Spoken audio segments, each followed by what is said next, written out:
gente está aqui com a próxima palestrante, que vai estar aqui falando sobre algo que eu estou muito animado para ver, quero entender, quero conhecer, né? A Letícia Setembro, que é fundadora da Seek Futures, uma consultoria de futurismo e inovação que atua com metodologias de futurismo para desenhar os negócios do amanhã. É palestrante convidada da Singularity U Brasil, Speaker in Company e professora de futurismo na Startse. Letícia, vem para cá, vamos junto aqui, que eu quero saber um pouco mais aí sobre esse futuro que você vai explicar um pouco para a gente, vai ajudar a gente a entender e a desenhar, né? O palco é seu. Muito obrigado pela presença. Obrigada, Paulo. E eu volto daqui a pouco para a gente bater um papo. Inclusive, já deixar aqui o recado. Você que está assistindo a gente, deixa a sua pergunta aqui para a Letícia. Assim que acabar a apresentação dela aqui, uns 40 minutos, eu volto para a gente fazer esse bate-papo com vocês aí que estão assistindo a gente. Perfeito, Até obrigada. já. Obrigada. Oi, gente. Oi, pessoal que está conectado. Tudo bem? Bom, prazer. Letícia Setembro. Como já foi apresentada, vamos falar sobre futurismo, que é um tema que está super em alta, né? Falar do futuro a gente fala o tempo inteiro agora, é uma coisa que virou uma constante. Mas o futurismo é um conteúdo realmente, uma disciplina, uma ciência que vai trazer mais informações para a gente lidar com essa informação de futuro que a gente acaba vendo como tão complexa. Então, como já me apresentaram, eu vou dar mais algumas informações sobre mim para vocês conhecerem um pouco do meu passado e como me tornei uma futurista, que é uma pergunta recorrente. Eu tenho experiência em trabalhar com projetos de inovação em grandes empresas. Então, passando por várias empresas de setores diferentes no Brasil, eu comecei a perceber que existia um gap nessas empresas que inovavam muito, tinham muitos projetos de inovação, mas não sabiam muito bem para onde elas estavam indo no futuro. Então, eram tantos projetos concomitantes naquela empresa, às vezes tinham duplicidades, e a estratégia mesmo de visão de futuro da empresa não era clara para o restante da companhia. Então, mirando nesse gap, na verdade, já há mais de 13 anos atrás, 15 anos atrás, eu estudei algo que se chama co-hunting, que é talvez um início de um futurismo, né? Uma metodologia de estudar o que é o próximo cool, o que é a próxima coisa sedutora que será consumível, que vai interessar um público de consumo. Uma coisa bem utilizada na moda e também nos cosméticos, nas maquiagens e tal. E, hoje em dia, enfim, serve para muitos negócios que são rápidos, né, como o e-commerce, por exemplo. Então, estudando isso, eu entendi que existia um mercado que olhava para o futuro de uma forma diferente, que era olhar uma questão mais comportamental, tentar entender para onde a sociedade está indo, tentar entender para onde as tecnologias estão encaminhando. E aí eu fui nessa jornada, durante esses anos, me hiperespecializando no futurismo. Então, eu estudei na Espanha, numa escola que se chama Elisava, estudei a questão da pesquisa global em tendências. Isso me trouxe uma visão bem mais ampla de como implementar futurismo. Depois estudei na Universidade de Houston também, que tem metodologia proprietária de Foresight, né, que é uma das frentes do futurismo. E fui me hiperespecializando, acabei criando uma consultoria, que é a Seek Futures, e hoje em dia eu atendo grandes corporações também para ajudar a desenhar suas visões de futuro. Então, assim, me tornei uma futurista muito prática, eu digo, porque a minha intenção não é só trazer informação de para onde o futuro está caminhando, né? Só trazer tendências, trazer os movimentos. A intenção é realmente ajudar, a partir desses movimentos, a tangibilizar em insights de negócios para ajudar essas empresas a terem perenidade no futuro. Certo? Então, eu começo essa conversa gostosa sobre futurismo, falando da nossa percepção sobre o tempo. Então, o futurista estuda o tempo. A gente fala de futuro, mas a gente começa a falar tanto de futuro que a gente começa a perceber uma distorção na nossa compreensão do tempo. Então, para quem não sabe, nós temos muitos sentidos, muito mais do que 5 sentidos. A gente tem, tipo, 15, 17 sentidos. Um deles se chama chronoception. Chronoception é como a gente percebe a passagem do tempo. E a nossa percepção de passagem do tempo, ela é atualmente, num geral, limitada. A gente vê o tempo com linearidade. Então, a gente sempre acredita que a gente vive um passado, ele segue para o presente, e, em seguida, a gente está num futuro que vai acontecer, a gente quer queira, quer não queira. Isso é verdade, ele vai acontecer. Mas essa linearidade ela é duvidável.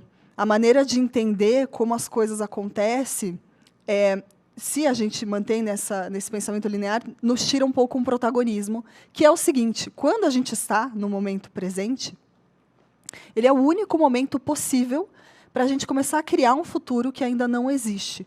Porque a verdade é que o futuro não existe. A cada momento, a gente está tomando decisões, né? Assim, a cada segundo que passou, estamos num futuro novo.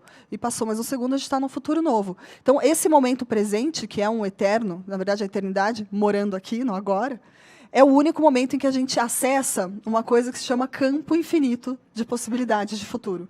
Então, a todo momento, a gente tem esse campo virtual em que a gente pode se relacionar com ele e escolher o que a gente quer puxar para o presente. Então, a ideia não é tanto esperar que esse futuro se dê. A ideia é que a gente, a partir desse campo de infinitas possibilidades, a gente se conecte e puxe o que a gente gostaria de trazer para o presente. E o passado também não existe mais. Ele é uma caixa de memórias, né, na nossa cabeça. Inclusive, é a caixa de memórias que a gente usa para contar quem nós somos. Quando a gente fala da nossa personalidade, do nosso self, a gente conta uma história. A gente fala, eu sou a Letícia, eu nasci em tal lugar, eu vivi tais experiências e por isso eu sou assim. Esse entendimento do passado como uma caixinha de memórias é também interessante porque ele também não existe. As nossas memórias, para quem não sabe, a gente deturpa muitas delas. A gente tem hoje mais ou menos 50% das memórias falsas que a gente mesmo recria a todo momento. A gente reinterpreta. Então, até o que monta o nosso eu, o nosso self hoje, ele tem deturpações de compreensão.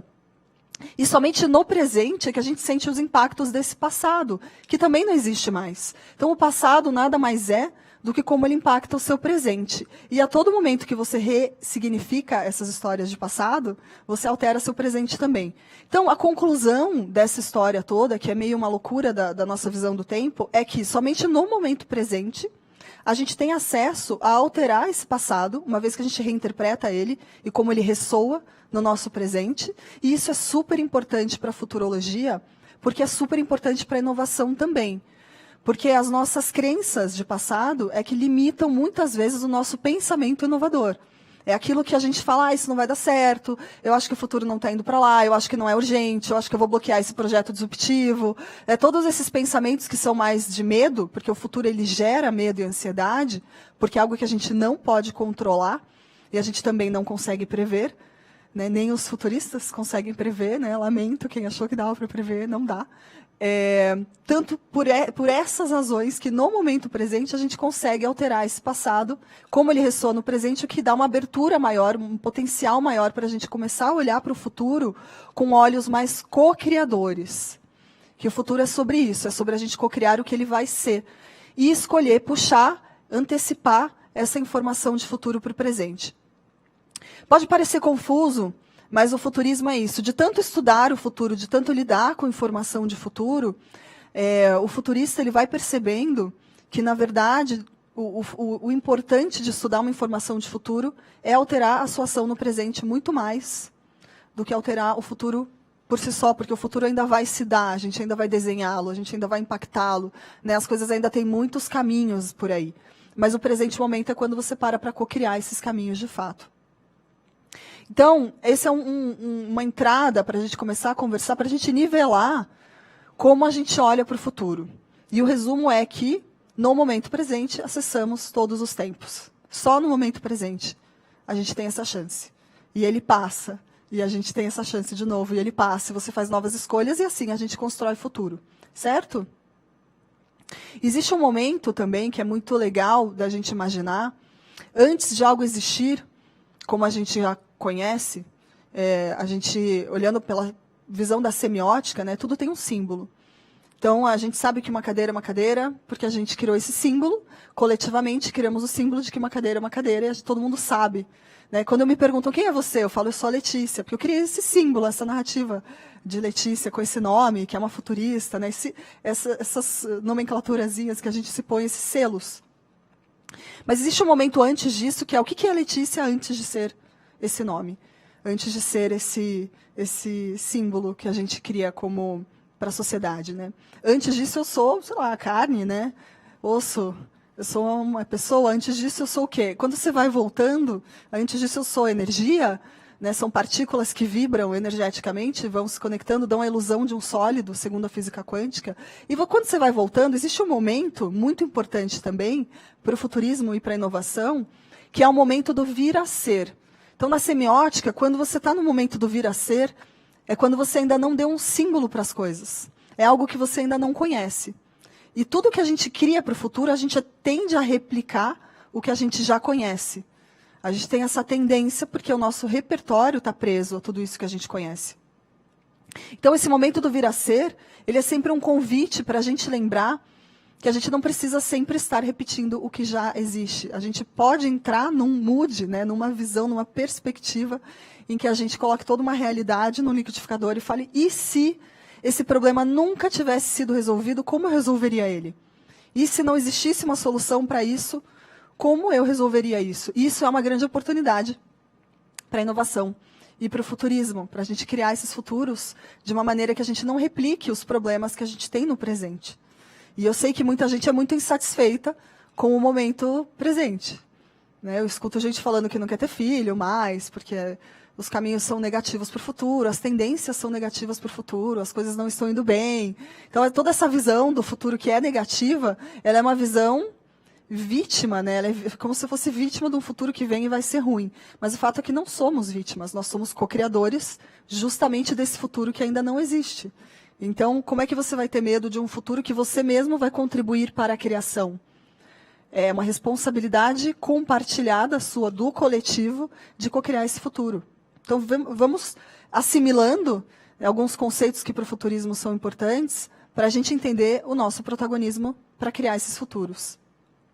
Quando a gente olha para o passado, também tem muito aprendizado no passado da nossa história. Então, olhar para o passado também é um exercício de futurismo. A gente valoriza tudo o que foi para entender os movimentos históricos que nos trouxeram até hoje, a gente identifica esses padrões. Quando a gente olha para o passado, eu já me perguntei muito isso, como no passado nós olhávamos para o futuro? Será que sempre fomos tão preocupados com o futuro? E olhando numa timeline do tempo, lá para 1500, 1900, a gente tem os pais da ficção científica. Né? Tem o Wills, o Jules Verne, e tem, enfim, Thomas More e outros caras muito importantes que escreviam ficção científica e conseguiam trazer inovações que ainda não existiam na época. Então, eles conseguiam prever arma nuclear, desenhavam submarino. Eles eram inventores, esses escritores de ficção científica, e eles tinham essa visão especulativa de futuros de uma forma mais solta, mais, talvez até mais criativa e divertida. Quando a gente caminha no tempo, a gente tem Primeira Guerra Mundial, tem a Grande Depressão em 29, tem Segunda Guerra, a gente começa a ter grandes eventos que são crises na história, a gente vê a visão de futuro mudando. As pessoas começam a olhar para o futuro, os governos, né, os militares, enfim, começam a olhar para o futuro de forma muito preocupada. Falam, como é que eu vou reestruturar a economia que deu ruim, né, que entrou em disfunção? Como é que eu vou planejar uma guerra no futuro? Como é que eu vou reestruturar o meu país? Então, os pensamentos de futuro se tornam estratégicos, a depender das circunstâncias. Mas foi somente ali em 1943, para vocês saberem, que foi cunhado o termo futurologia. Alguém parou, olhou para esses movimentos de entender o futuro, de como olhavam para o futuro, se era preocupado, se era especulativo, como é que isso estava acontecendo, e chamou isso de uma disciplina. Então, se criou a disciplina da futurologia. Então, o nome correto não é o futurismo, é a futurologia, porque o futurismo se confunde com alguns movimentos históricos. Mas, lógico que está muito mais em alta o futurismo, é mais fácil de usar, a gente acaba adotando. Mas eu também sou uma futuróloga. Tá? Esse é o termo correto. Então, um cara chamado Ossip K. Flaherty, que era um professor refugiado, cunhou esse termo, criou essa disciplina, e a partir disso começou uma revolução do futurismo no mercado. Então, é aí que surge o futurismo, e olha como não é uma coisa nova, como é super antigo. Então, lá nos anos 40 surgiu essa disciplina. E ele olhava para a sociedade, para a humanidade, querendo entender para onde ela estava caminhando, olhando muito além da tecnologia. Então, importa olhar a sociedade pela perspectiva biológica, pela perspectiva antropológica, sociológica e tudo mais. E quando isso entrou para o mercado, foi muito útil, porque começaram a surgir os primeiros institutos, em seguida a Shell, que é uma empresa que até hoje é muito perene, que se mantém. Ela utiliza, desde os anos 70, cenários de futuro. Então, ela aprendeu metodologia lá nos anos 70. E até hoje, se vocês entrarem no site da Shell, uma recomendação que eu deixo aqui para quem se interessa por futurismo, busquem a parte de foresight deles, de desenho de cenário, vocês vão ver que tem muita informação de como eles até hoje utilizam esse tipo de metodologia para planejar o que vai ser a visão de futuro deles, da Shell. E aí, em seguida, isso foi crescendo com métodos e processos. Já nos anos 2000, ali, de 90 para 2000 e até hoje, surgem muitas empresas grandes que vão usando de forma muito sistemática o futurismo dentro dessas corporações. A gente tem o surgimento de novos cargos também, cargos bem interessantes, eu vou contar para vocês mais adiante. E o que eu gosto de concluir desse pensamento todo, que eu falei sobre falar do passado, é o que a gente aprende quando a gente olha para esse passado que eu mostrei para vocês. O que eu aprendo, e que eu gostaria de compartilhar com vocês, é que não dá para esperar a gente entrar numa crise, como houve na história, para a gente começar a olhar para o futuro de maneira estratégica e começar a abraçar essas metodologias, digamos assim, de futurismo, esse mindset futurista. Hoje em dia já deveríamos todos sermos muito futuristas, a verdade é essa. Porque não estamos num momento em que a complexidade para o futuro vai diminuir. Pelo contrário, ela só vai aumentar. E ela aumenta para todos os setores, ela aumenta para todo mundo. Não tem vez, não tem como fugir disso, vai continuar ficando complexo até pela evolução tecnológica que se exponencializa e se exponencializa de forma conjunta, né? Não é só a AI que exponencializa, é um grupo gigante de tecnologias que se vai casando e exponencializando. E isso torna tudo diferente e complexo, e a gente já não está tendo tempo de acompanhar essas mudanças, a gente já está tendo muita dificuldade de acompanhar. E então, o interessante seria a gente abraçar o quanto antes esse pensamento futuro, que durante a pandemia, por curiosidade, a gente viveu uma crise novamente, globalmente, e durante essa crise global, a gente olhou de novo para o futuro de forma muito estratégica e preocupada, né? Não sei qual empresa que não teve esse efeito, só as empresas que se deram muito bem, empresas já digitalizadas, né? Empresas que conseguiram crescer muito, mas a maioria teve muita dificuldade com esse momento. E nesse momento da Covid, o World Economic Forum e a Unesco, eles se juntaram e decidiram que essa história de olhar para o futuro, esse futurismo, era uma habilidade do futuro. Então, agora, o líder do amanhã, né, esse líder visionário, o líder futurista, ele é um líder que tem que ter a skill, a habilidade, que se chama Futures Literacy, que é a alfabetização em futuros. Então, a gente é alfabetizado, é a gente olhar para o futuro e não mais ficar com medo porque ele é complicado, é a gente saber ler quais informações ele aponta para a gente. Porque, na verdade, como eu falei, ele não existe. Então, o exercício de olhar para o que ele vai vir a ser é muito captar no presente quais são os sinais que apontam para algumas possibilidades de caminhos. Então, essa habilidade surgiu. Então, o líder que nos escuta, em geral, independente do seu cargo, quando eu falo líder, gente, não é o líder funcional, o líder que é o VP da empresa, que é o diretor da empresa. O líder é você que protagoniza o seu papel aonde você está no mercado. Né? Eu, por exemplo, sou empreendedora. Certo? Eu não estou dentro de uma corporação agora. E eu sou uma líder do que eu faço também. Então, essa pessoa líder, para liderar nesse futuro, ela precisa ter essa noção de como trabalhar as informações de futuro. O que é isso? Saber entender como o futuro muda de forma sistêmica, saber ter um pensamento sistêmico, um pensamento estratégico, conseguir fazer...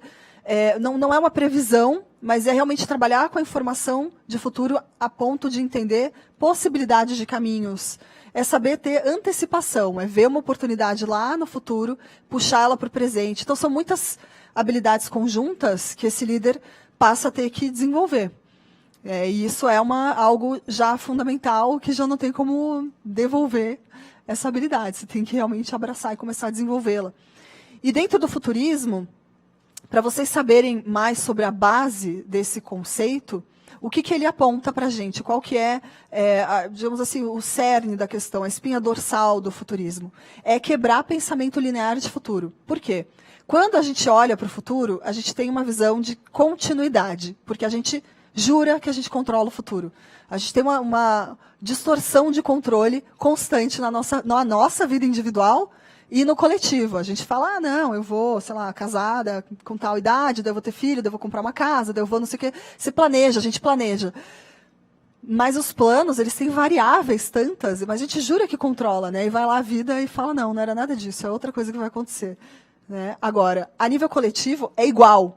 É a mesma coisa. Você fala para uma empresa, a empresa fala assim, não, para o futuro vai ser assim, a gente vai continuar crescendo dessa forma, daqui 5 anos a gente está em tal lugar, daqui 10 anos a gente está em tal lugar. Também não é mais assim. também não dá para fazer essa previsão mais. Isso é um pensamento linear, é um pensamento de continuidade. É quando você projeta um futuro contínuo, que é o futuro mais provável, que você acredita que seja o provável que vai acontecer. Mas o futuro provavelmente não será o que você previu. Provavelmente não será provável. Então, o futurismo ele mostra que quando o tempo passa, o campo de possibilidades se abre, e são múltiplos os futuros que podem acontecer. Vocês devem já ter percebido que eu estou falando futuros no plural há um tempo nessa apresentação, porque a gente fala futuros, não é um futuro. As possibilidades são múltiplas, são tantas combinações possíveis de mercado, de economia, de meio ambiente, de sociedade, de tantas questões tecnológicas combinadas com tudo isso, que a gente tem que ampliar a nossa visão e entender que a gente não controla esse futuro, e que, então, o melhor que a gente pode fazer, uma vez que a gente, veja, não controla e não prevê, o melhor que a gente pode fazer é mapear possíveis caminhos. O mapeamento desses possíveis caminhos é muito à frente que o futurismo incentiva. Por quê? Quando você mapeia caminhos, você amplia o seu repertório. Você começa a ver mais caminhos. Você fala, então eu estava vendo só o provável. Agora eu estou vendo que tem muitos outros caminhos possíveis. No que isso te beneficia? Primeiro, que você não vai iludido para um único caminho que vai dar errado.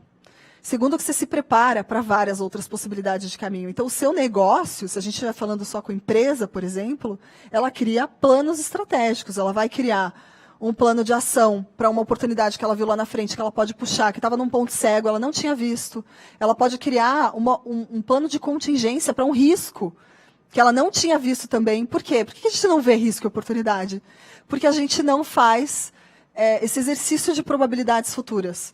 Porque a gente fica preso num pensamento linear. E isso, na prática, é tão simples quanto chegar um colaborador antenado, o cara descolado, o cara que sabe de startups, o cara que está lá com as tecnologias e tal, e ele vira para um grande líder dentro da empresa e ele fala assim, olha, eu queria esse projeto disruptivo. Esse projeto vai ser o futuro. E aí o líder fala, isso vai ser o futuro? Claro que não. Isso não vai acontecer. Bloqueia esse projeto. E eu me pergunto, isso é na prática, isso é dia a dia, tá? Dia a dia de empresa. Aí eu falo, mas quantos exercícios de futurismo esse líder rodou para falar isso? Nenhum, porque ele está no pensamento linear dele, o pensamento linear dele controla o futuro, né? E aí ele se ilude, daí perde oportunidades, porque não se atentou aos sinais do que o futuro poderia oferecer, ao campo de possibilidades. Então, é sobre isso o futurismo. Num geral, esse é o cerne, é quebrar esse pensamento linear, ampliar a nossa visão e ajudar a gente a desenhar. Como é que o futurismo ajuda a desenhar esses futuros? Ele tem um arcabouço metodológico. Então, o futurismo, além de ser esse mindset, ele é uma skill, é uma habilidade, e ele é uma ferramenta metodológica. Tá? Ele tem muitas metodologias embarcadas. Por exemplo, o Foresight, que eu falei para vocês, o Foresight estratégico, né? O Strategic Foresight, que é uma metodologia de desenho de cenários de futuro. Outra metodologia muito legal, a gente usar a ficção científica, como eu mostrei para vocês os pais da ficção científica, a gente usar aquela mentalidade para ajudar negócios a desenharem moonshot, para desenharem disrupção. Porque a gente também tem, como eu falei, a gente tem a tendência de replicar o que já existe. Como é que a gente vai ter uma ideia inovadora? Assim, realmente inovadora? A gente não alcança. A gente não alcança porque a gente está lá tentando replicar o que já existe, juntando peça do que já existe. Então, quando a gente acessa o sci-fi, essa metodologia que é muito interessante, a gente fala, eu vou pensar como um escritor de ficção científica. E aí você se abre para ideias muito inovadoras. Tá? Então, passando de forma muito breve por essas duas metodologias, para vocês saberem que existe e para vocês começarem esse letramento em futuros, eu vou falar muito brevemente do Foresight. Então, o Foresight estratégico, você desenha esses cenários e você pode usar arquétipos. Então, por exemplo, você pode usar um cenário para a tua empresa, para o teu negócio, que é colapsado, ele deu errado, ele entrou em disfunção. Tá? Como, por exemplo, a Covid é um cenário colapsado para a saúde colapsou, enfim, tivemos uma crise de saúde, e a gente olha para esse cenário e a gente vê como ele é um efeito dominó sistêmico. Quando colapsa a saúde, colapsa o nosso trabalho, colapsa a nossa economia, começa a dar problema em vários outros setores. Começa a prosperar algum setor e dar ruim em outro setor. Então, a mudança é sempre sistêmica. Então, você vai criar esse cenário com todas as variáveis, econômica, social, política, tecnológica, tudo. Você vai criar com todo esse contexto do que pode estar acontecendo, e para isso a gente usa muita tendência. A gente faz grandes pesquisas de tendências, com muita investigação, e a partir desses dados, que são dados que são possibilidades de futuro, lembrando, não são previsões de futuro, a gente faz combinações e desenha um cenário, por exemplo, de colapso. Quando a gente desenha um cenário que deu errado, colapsou, significa que o teu setor entrou em disfunção. Você coloca o teu negócio no meio e fala o que o meu negócio faria se o meu setor quebrasse. Se a economia quebra, o que uma empresa financeira faz?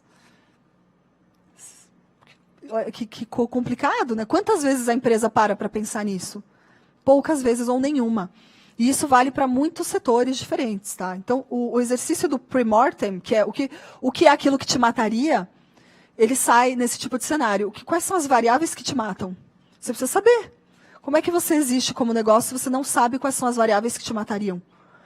Então, o futurismo ele começa a abrir esse campo de repertório para você se planejar para esses possíveis acontecimentos. E aí você vai aprender quais são as variáveis e você vai monitorar essas variáveis. Não é que você vai monitorar um futuro inteiro com todas as variáveis do mundo, que aí te dá aquele FOMO, né? O fear of missing out. Você fala, nossa, estou sempre perdendo alguma coisa, o futuro está muito, muito complicado. Não, você aprende a priorizar o que de fato te impacta e você monitora esses movimentos de mudança.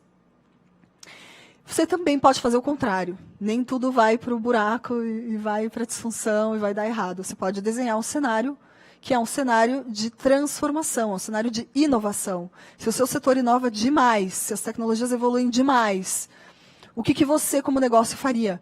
O que você traz para a mesa num setor, seu setor, que evoluiu muito, que está com uma tecnologia muito avançada? Né? Quais são as tecnologias que te alavancam como business? Então, a ideia de desenhar um cenário contrário como esse da inovação é você antecipar a oportunidade. Aí você vai olhar para grandes oportunidades e falar, putz, eu não tinha pensado nisso. Vou dar um exemplo para vocês. Eu já rodei muitos exercícios em empresas financeiras, né? E teve um caso de ficção científica, por exemplo, numa empresa, que ela desenhou várias soluções para o futuro e em nenhum momento ela se perguntou se a moeda ia mudar, ou se ela podia trabalhar outras moedas. Eu falo, gente, a gente está falando de ficção científica.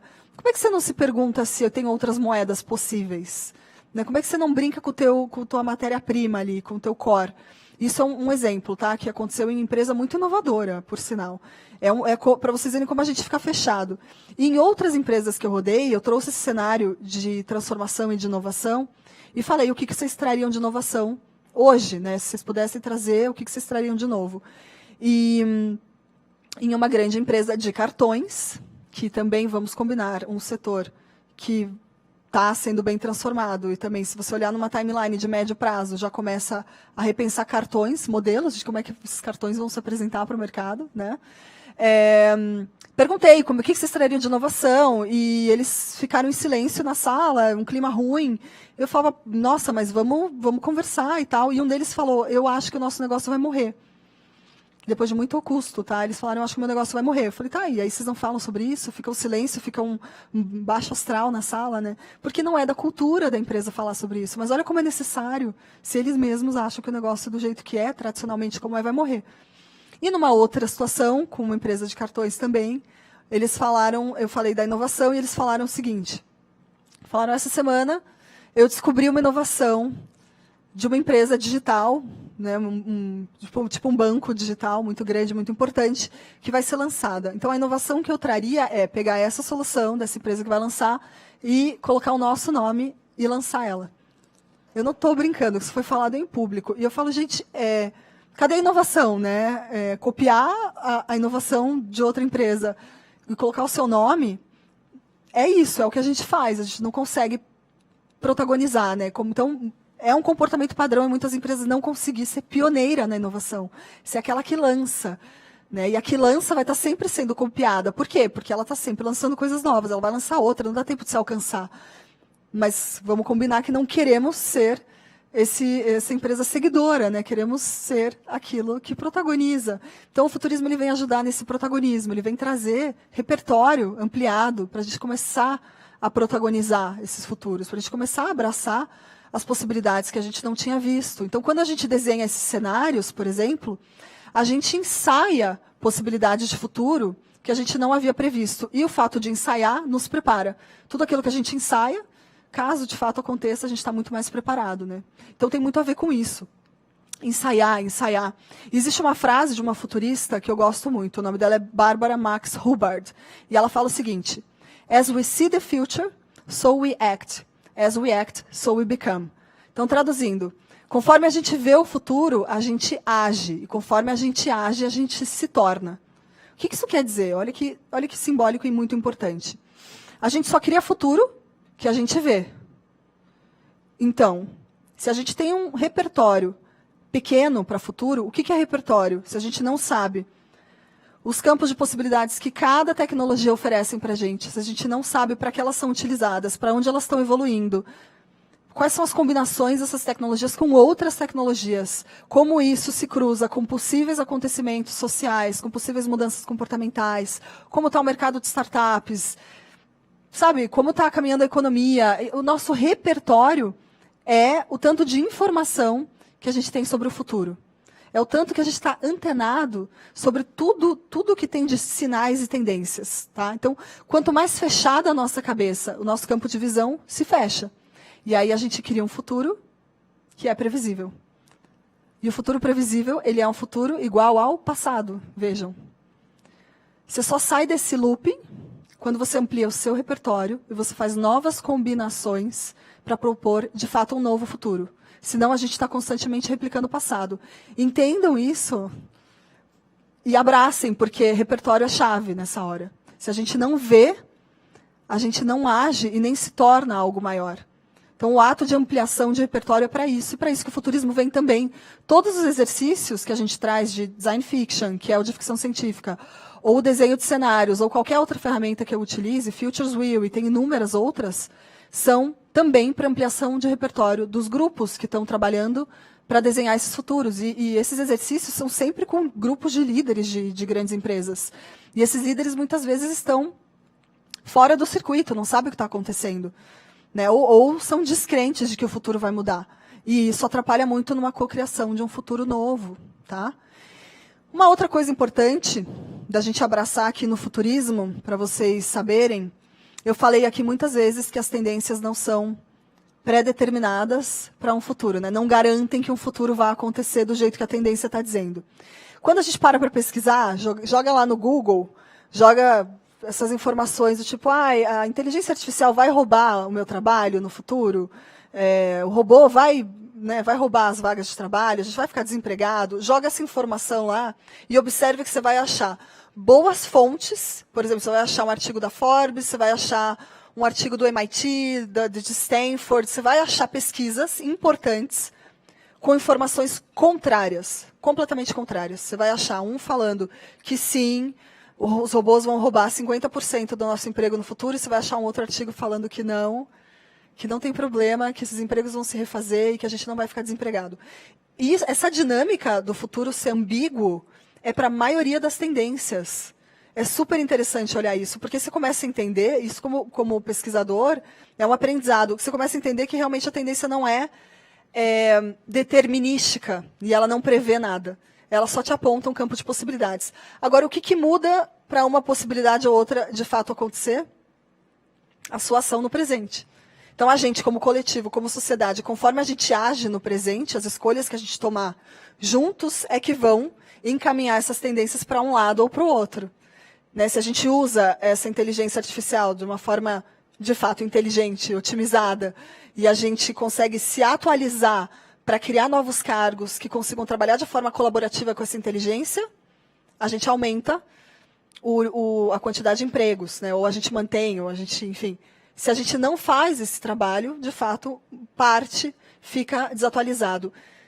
Então, existe um novo conceito de futuro, que não é o futuro utópico, que é o futuro perfeito, maravilhoso, e não é o futuro distópico, que é o futuro disfuncional. É o futuro protópico.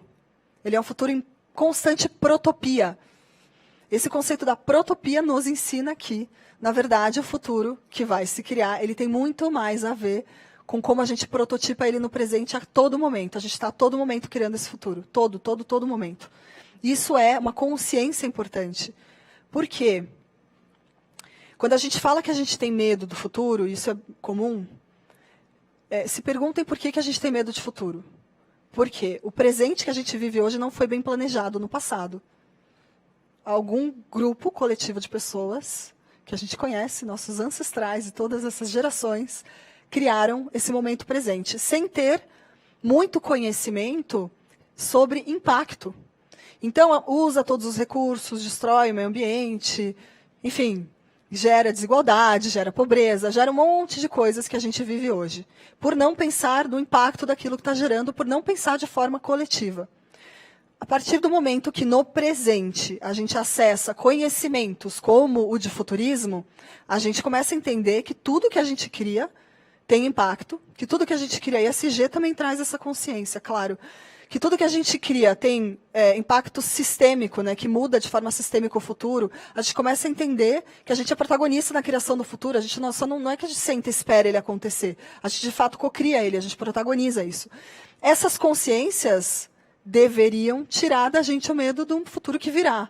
Porque, a partir de agora, a gente cria um futuro com outro olhar. É um futuro consciente, é um futuro coletivo. É um futuro pensado para o bem-estar de todos. E esse movimento, a gente já vê muitas tendências, não são poucas. São muitas tendências que apontam a consciência coletiva crescendo, a consciência coletiva surgindo, a consciência de impacto surgindo, e ela se fortifica. O tema do ESG, que acabou de passar, e por isso eu vou comentar dele, ele é um reflexo, ele é um espelhamento da nossa consciência coletiva em como a gente tenta implementar isso em empresas. Aí falam, mas ainda tem muito greenwashing, ainda não está, ainda tudo bem, não tem problema, ainda não está, mas vai estar e caminha para isso. A gente começa meio que errando, né, meio que por linhas tortas, e depois a coisa vai se afinando, porque a gente vai se aprimorando. Então, esses espelhamentos que a gente vê são as nossas consciências que vão evoluindo mesmo para a gente criar esse futuro melhor. Isso tem em todos os setores, na política, a economia donuts, que surgiu na Covid, super bombou esse tema da Holanda, né, uma economia que realmente vai visar um bem-estar geral, ela não vai usar mais do meio ambiente, ela não vai desprevalecer parte da sociedade, ela pensa num ecossistema em que todos se beneficiam e que o impacto também é benéfico. Então, é sobre isso que a gente tem que começar a se atentar. E para falar por uma informação importante da última metodologia que eu comentei com vocês, que é do Design Fiction, o Design Fiction, ele usa ainda uma outra informação que é legal vocês conhecerem, que vai além da tendência, que se chama sinais de futuro.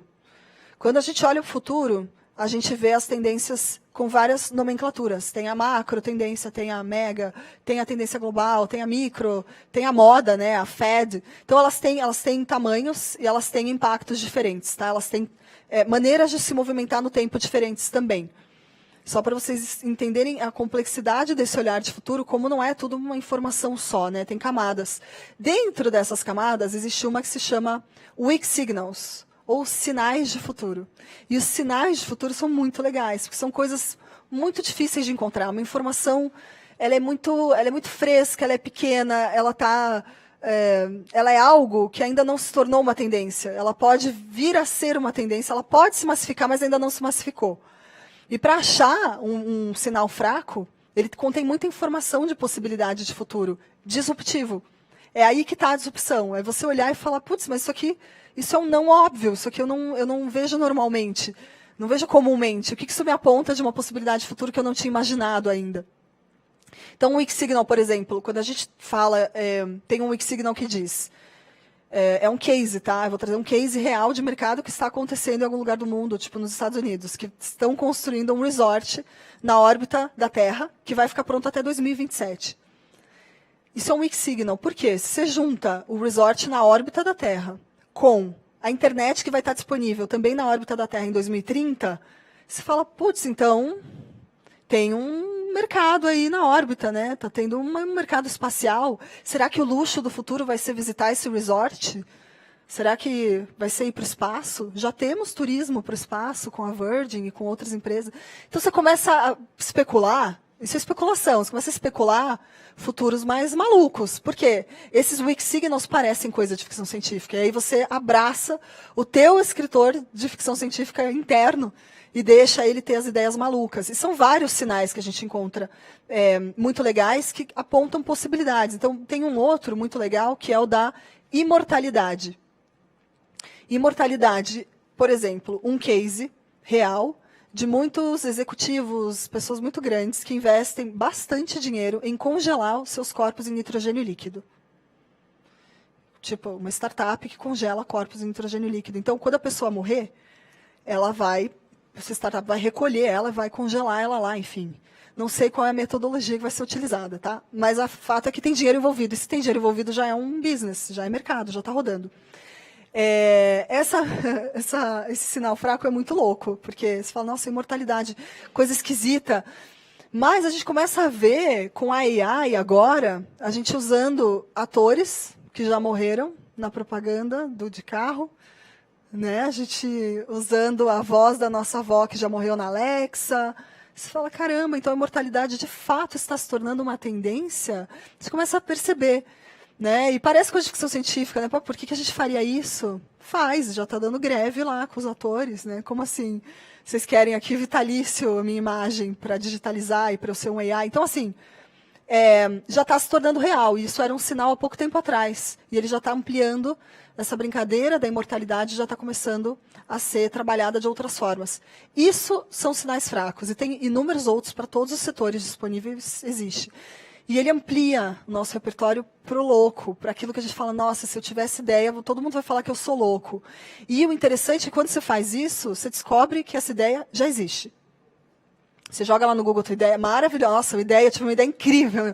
Aí você joga lá, já existe na China, já existe na Rússia, já fizeram em Israel, esquece. Então, percebam como a gente é limitado. E eu já rodei isso, na Embraer, né, eu estruturei o framework de inovação da Embraer, que se chama Verticais de Inovação, quando eu estava em carreira corporativa ainda.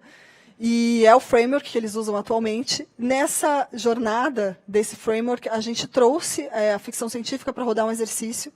Então, a Embraer é uma empresa que tem um corpo de engenharia muito forte, formada majoritariamente por homens, muito mais do que mulheres. E a gente falou, vai dar errado levar a ficção científica para lá, vai dar muito errado. A cultura não vai aceitar. E acabou que foi uma surpresa. A cultura aceitou muito, eles amaram, eles falaram, eu nunca realmente fui criativo. É a primeira vez que eu, de fato, sou criativo. Porque são grandes inventores que tiveram espaço para ter ideias malucas sobre o futuro da Embraer. Né? O que é o futuro da aviação? Tem tantas possibilidades. Né? E eles conseguiram acessar esse lugar e ficaram muito felizes com isso. E depois a gente foi lá, né? A gente utilizou uma consultoria também, a gente pesquisou essas ideias que eles tiveram, e a verdade é que a maioria já existia.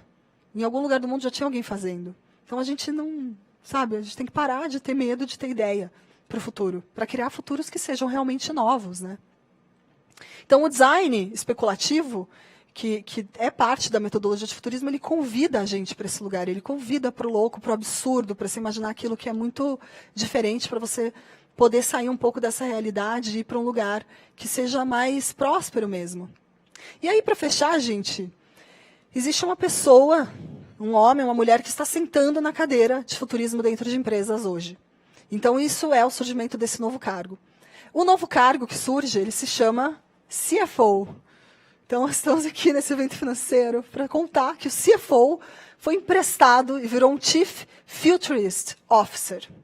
Então, o Financial Officer ficou de lado e emprestaram esse nome. Claro que ele ainda existe, mas emprestaram realmente a sigla, né, o CFO, para ser um Chief Futurist Officer. E isso está rodando em várias empresas. Então, quando eu jogo no LinkedIn da vida, eu encontro inúmeros cargos de CFO em empresas gigantes. Então, vai ter, sei lá, Lego, Paramount, Mercedes, Deloitte, ArcelorMittal, tinha a Paula Raca, que não está mais lá, mas a Paula era uma diretora de futuro no Brasil. Então, você percebe que os nomes vão surgindo, que vai ter diretor de Foresight, mas vão mudando esses nomezinhos, mas que a real mesmo é que, então, surgiu dentro de empresa uma área, um núcleo de inteligência de futuros que ajuda essas empresas a desenharem esses futuros e são frentes muito futuristas. Então, é legal a gente saber que isso está acontecendo para a gente ficar antenado e começar a trazer esse conhecimento para dentro também, para a gente começar a ampliar o nosso repertório, pulverizar isso dentro dos negócios e conseguir realmente desenhar novos futuros para essas empresas que vão passar por grandes desafios, digamos assim, né? E esse líder do futuro, ele vai ter que desenvolver habilidades que a gente também não está acostumado ainda. São habilidades que envolvem você transcender o seu ego e se lapidar, né? Ter um autoconhecimento, isso não é mais brincadeira. Quando eu brinco que quando você não faz terapia no ambiente de trabalho, o teu colega faz por 2, tá? Ele faz por 2, a verdade é essa.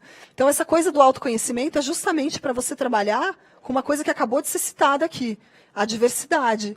A gente vai ter diversidade de múltiplas maneiras, de idade, de raça, de etnia, de milhões de diversidades acontecendo no mesmo local de trabalho. E se você não se conhece, você vai atrair sempre aquela pessoa igual a você vai querer trabalhar com quem é igual a você, e o seu futuro não vai ser múltiplo. Como é que você vai criar um futuro múltiplo se você não tem diversidade para co-criar um futuro múltiplo?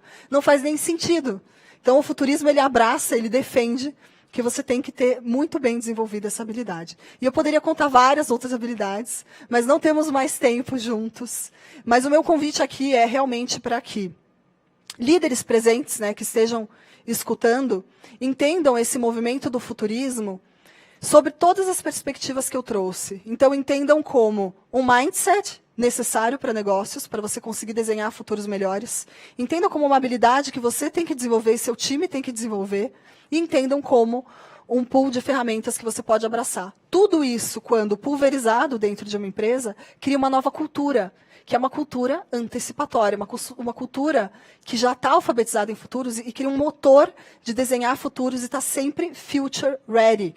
Então, você cria uma empresa que está sempre ali, ó, pronta para agir, porque ela não está no escuro mais, ela está com um repertório super ampliado. Então, o nome disso é cultura preditiva ou cultura antecipatória. E o meu convite, é claro, como uma futurista, que vocês desenvolvam essa cultura, que vocês abracem essa cultura e contem comigo para isso, contem com os futuristas que tem no mercado. Ficaremos felizes em trazer essa consciência. Muito obrigada para quem esteve aqui presente.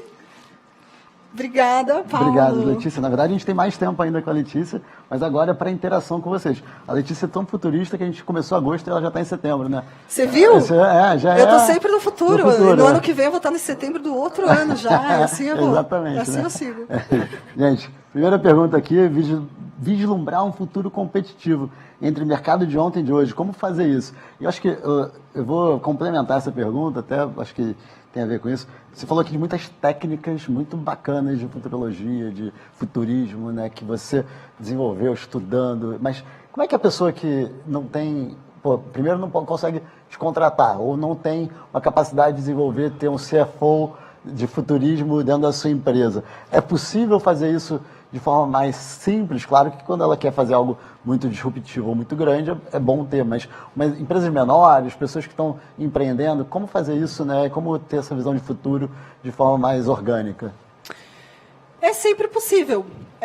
Eu diria assim, que vai muito daí da pessoa querer desenvolver uma habilidade mais futurista, né? Então, esse profissional que tem esse interesse, mas que não tem uma estrutura grande, ele vai precisar eu diria que de um método dele, né? Então, por exemplo, surge uma nova tecnologia, ele tem que ser uma pessoa que vai lá, curioso, né? Que é uma habilidade que chama tech savviness. Ele tem que ser curioso, ele vai lá, vai tatear aquela tecnologia, vai entender para que ela serve. E, em seguida, ele pega essa tecnologia, ele vê possíveis aplicações, aí ele compara com o negócio dele e fala, ok, no meu negócio, como é que eu poderia implementar? Me serve, me impacta e tal. E aí ele começa a prototipar. Então, assim, a forma de trabalhar com informação de futuro e se tornar mais futurista, eu sempre defendo que é você, individualmente, ampliando o seu repertório na prática. Então, o exemplo que eu estou dando, ele é na prática, para você, de fato, ir lá. Né? Porque as pessoas me falam assim, mas eu não tenho tempo. Eu falo, tá, mas é igual dieta, não dá para você querer emagrecer, você não quer nem fazer exercício, nem comer menos. Mas aí pergunta minha até baseada nessa sua resposta, né? Eu não tenho tempo. O que você sugere, assim, é um exercício diário, um exercício mensal, de tempos em tempos? Você reúne a equipe, para refletir? Boa pergunta. Boa pergunta. O exercício grande de você desenhar um planejamento estratégico futurista, ele vai continuar sendo anual, ou ele pode ser revisto de 6 em 6 meses, mas ele é orgânico, ele muda. Você faz uma vez, faz ele de novo no outro ano, faz ele de novo. Não é igual ao planejamento estratégico de 5, 10 anos, não é isso. Ele fica organicamente mudando. Um exercício com o time para desenvolver essa cultura, aí já é bem mais curto. Aí é interessante criar rituais. Então, por exemplo, time, vamos de 15 em 15 dias se reunir para a gente falar sobre as novas coisas que a gente viu de futuro que impactam o nosso negócio. Então, você cria um ritual. E aí, durante esses 15 dias, essas pessoas vão estar pesquisando, elas vão estar antenadas, elas vão estar ligadas. Criar um radar interno é legal. Radar da empresa mesmo, radar do que você quer monitorar, e aí todo mundo cocria aquele radar, isso ritualiza. Então, isso é frequente. E a nível individual, eu acho que é todo dia, sabe? Você parar um pouco e se antenar um pouco de um tema, se antenar um pouco de outro tema, você ter uma rotina antenada. Integrar isso no seu dia a dia. Ir em lugares que você não costuma ir, em eventos, pulverizar teu conhecimento. As tendências, as informações, elas não vêm sempre do teu setor ali. Você fica numa bolha, você perde impacto cruzado. É o que a gente fala da disrupção adjacente, que muitas dos concorrentes que a gente acha que tem hoje nem são do nosso setor, nem são do nosso mercado. Vem de outro lugar e passa uma rasteira no teu business. E a gente nem viu chegar. Não viu, porque você está numa bolha do teu setor, né? Olha, você respondeu um pouco isso, mas a pergunta é, liderar com visão futurista é um desafio. Como podemos executar de forma efetiva? Eu acho que você já falou um pouco sobre isso, mas quer complementar? Eu complemento dizendo que, para um líder futurista, ele tem que desenvolver essas novas habilidades que eu citei algumas aqui. Então, ele tem que se tornar uma pessoa letrada em futuros, ele tem que ser, não tem como ele não ser. Só que ele sozinho, ele não faz nada. Tá? Porque mesmo o líder futurista, ele é um líder visionário também. Então, ele normalmente tem visão de futuro. Ele tem porque ele já é letrado. Então, ele cria a visão. E ele precisa conseguir comunicar isso para o time. Então, por ele não fazer nada sozinho, ele precisa fazer o flow down. Então, pulverizar esse tipo de conhecimento ajuda muito, porque o teu repertório é um, e por mais que você amplie ele ainda é um. Quando você junta com vários repertórios de outras pessoas, aí você começa a ter uma criatividade que gira para criar esses negócios de futuro de forma mais interessante. Então, o líder, eu falo do líder, mas é coletivo, tem que descer.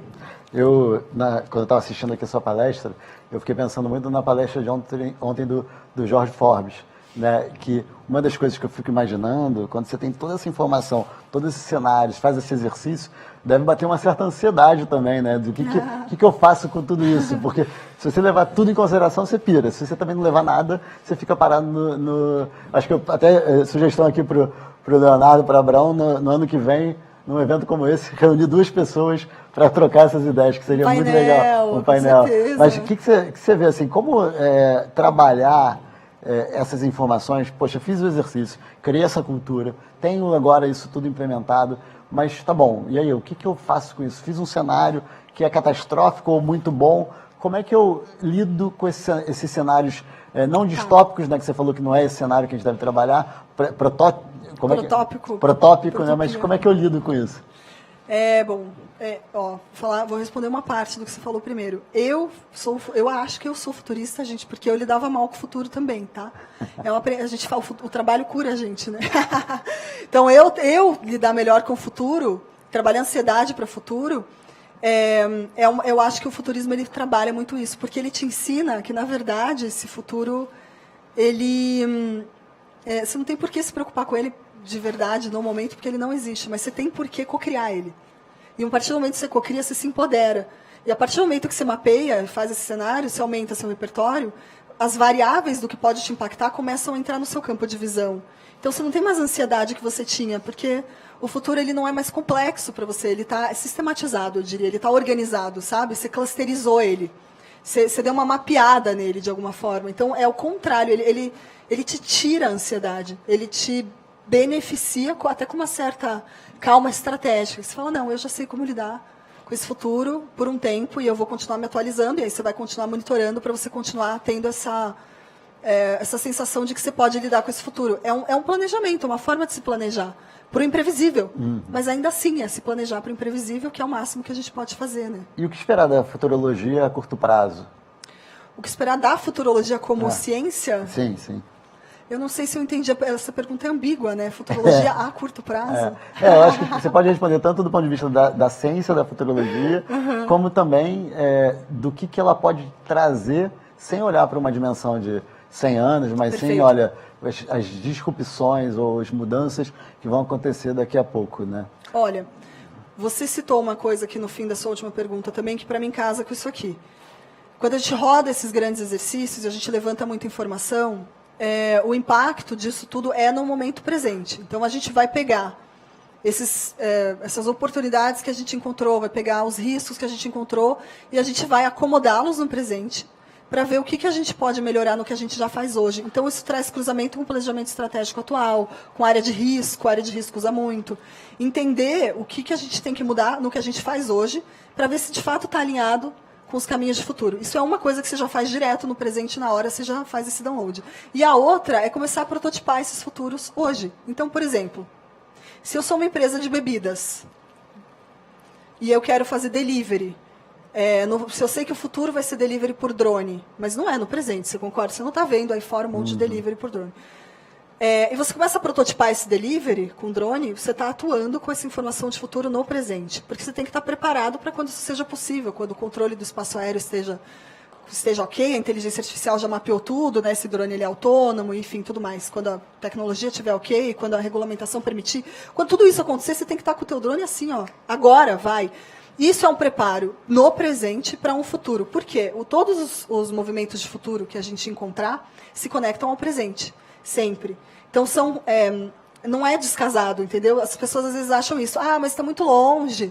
Não é isso, gente. É você pegar o que você está fazendo no presente e ver como aquilo se conecta com o que vai ser no futuro, mas que você tem que começar a se preparar hoje. Se a Embraer, por exemplo, não começa a prototipar hoje a IVE, que é o táxi aéreo do futuro, se ela não começa a pensar como vai ser esse protótipo, se a bateria está pronta, co-criar essa bateria com empresa de eletrificação, é um avião elétrico. Se ela não começa a ver o controle do espaço aéreo, que o espaço também vai ser autônomo, o avião vai ser autônomo, não vai ter piloto. Se ela não começa a olhar para a diversidade, para conseguir desenhar esse protótipo de forma acessível, se ela não faz tudo isso hoje, quando a regulamentação estiver ok, tecnologia estiver ok, não vai dar tempo deles criarem esse protótipo. Então, quando você faz esse movimento no presente, você influencia esse futuro para ele de fato acontecer.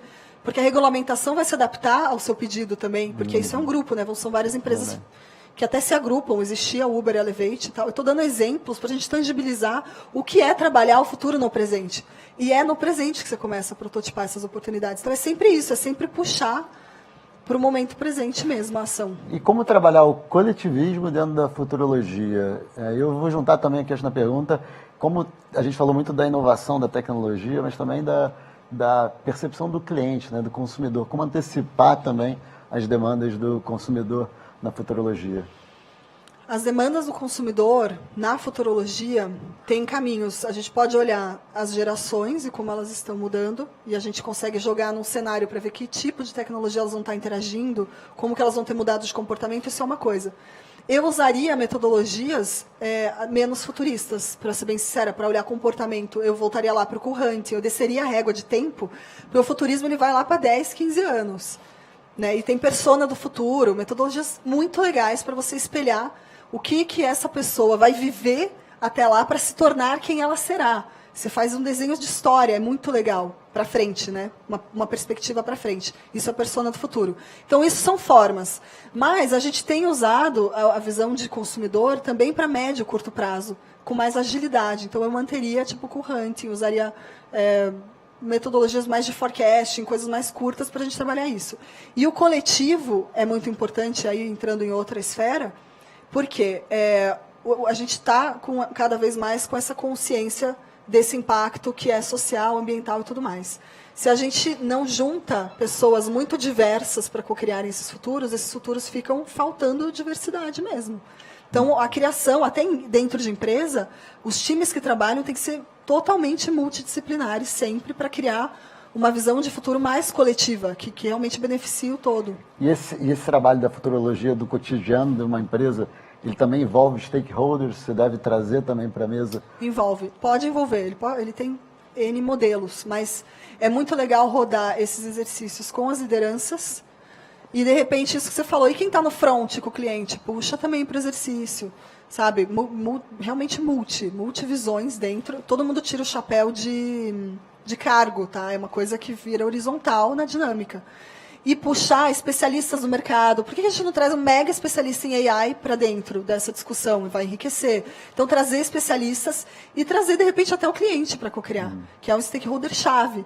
Então, é bem interessante, mas tem múltiplas possibilidades. Dependendo da intenção dessa empresa, vão mudar os envolvidos num workshop. Claro, os stakeholders vão mudar, mas cabe muita cocriação bem multidisciplinar e coletiva. E tem também a colaboração entre diferentes setores e serviço, indústria. Você pode fazer um exercício desse trazendo com outras empresas, com parceiros e tudo mais? Pode, e isso é uma quebra também, é entender que alguns setores, se eles cocriam com os concorrentes, eles criam novas realidades para o futuro deles, eles se impactam. Por exemplo, eu entrevistei para um curso de futurismo, de gamificação também, uma pessoa da Riot Games. Então, a Riot Games é gigante, é a dona do League of Legends, que é um jogo imenso, é um dos protagonistas em esportes e tudo mais. E ele falou que, apesar da estratégia de games ser muito interna e fechada, eles cocriam com outras empresas a parte de ética, digamos assim. Porque os jogos, que você vai, sei lá, um grupo de empresas de jogos vai enviar um jogo para a China, para a Coreia e outros lugares, vão ter restrições éticas e questões. Então, eles cocriam isso, porque isso enriquece o mercado inteiro. Então, os movimentos de cocriação de algumas empresas que são concorrentes, às vezes é muito benéfico. Então, tem que pensar nisso, e pensar realmente que pode criar novos mercados juntos. Né? Essa coisa do concorrente, ela começa a titubear um pouco no futuro. Isso abre o gancho para a próxima pergunta, que é realmente a questão das implicações éticas e sociais. Né? Ainda mais nesse momento que a gente está vivendo aí com inovação, inteligência artificial. Ontem a gente falou de genoma, nanotecnologia, biotecnologia, essa construção do futuro. Né? Como é que você coloca, como é que você aborda os dilemas éticos dentro dessa discussão? Então, os dilemas éticos... Quando a gente faz exercício de futurismo, a gente sempre cria... É uma pétala, tipo uma flor que tem pétalas de temas que são cruciais para impacto naquela empresa. Um dos temas que sempre fica como crucial é o tema de impacto social e ambiental, por exemplo. E o tema da ética, ele permeia ali, mas ele pode estar permeando a tecnologia também. Dentro dessas pétalas, a gente abre caminhos, né? E a ética acaba ficando presente em vários. É muito difícil ter rodado e ter uma pétala inteira só de ética, só para pensar em ética, só para falar de ética. Mas hoje em dia, se a gente fosse rodar para AI, muito provavelmente teria, só para o tema de AI, né?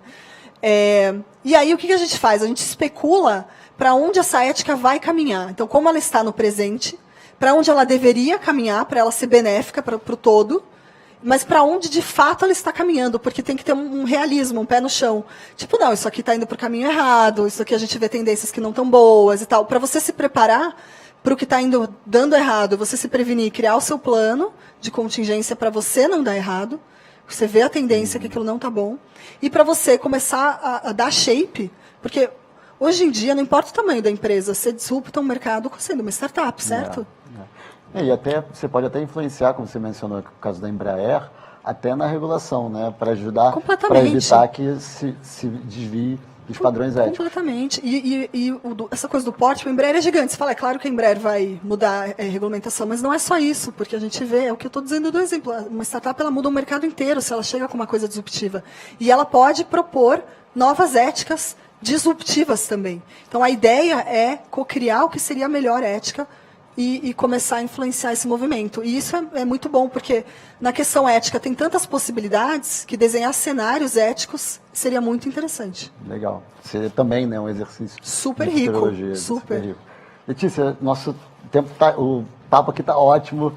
Falar de futuro, a gente poderia ficar até o futuro falando aqui de futurologia. Mas, infelizmente, o tempo está acabando e a gente tem que ir para a próxima palestra. Mas pedir para você encerrar aqui falando, né, passando uma mensagem final e falando um pouquinho também como é que as pessoas podem te encontrar, te acessar, como é que elas podem também continuar aprendendo com a Letícia em setembro.